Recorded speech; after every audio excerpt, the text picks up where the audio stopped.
जगतसिंहपुर जिला एसभीएफ कॉलेज रे दुई छात्र गोष्ठी मुहांमुही जड़े विज्ञान छात्रों को किसी छात्र और अण छात्र माड़ मारी मुंड फटाई रक्ताक्त कर ये छात्र जनक जगतसिंहपुर सदर महकुमा मेडिकल भर्ती होती। युक्त 3 विज्ञान छात्र जनक हेले अमन महापात्र।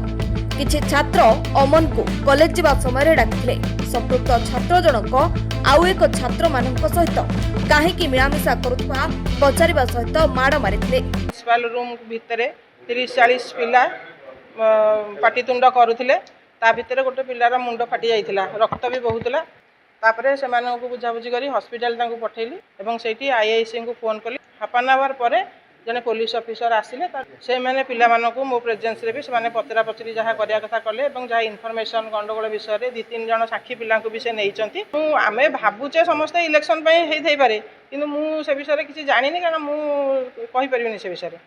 काली एक्चुअली मु छुट्टी रे थिली, तेणु आमर मैडम चार्ज रे थिले।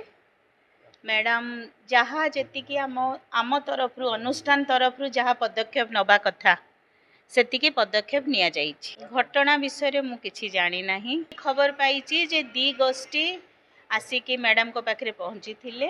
2 जनकर जाक एफआईआर से माने जहाँ देइथिले ताकू पुलिस स्टेशन को फॉरवर्ड कर दिया हेछि। ए घटना को नहीं सदर थाना रे पृथक पृथक मामला रुजु अछि। पुलिस घटनार तदंत आरंभ करिछि।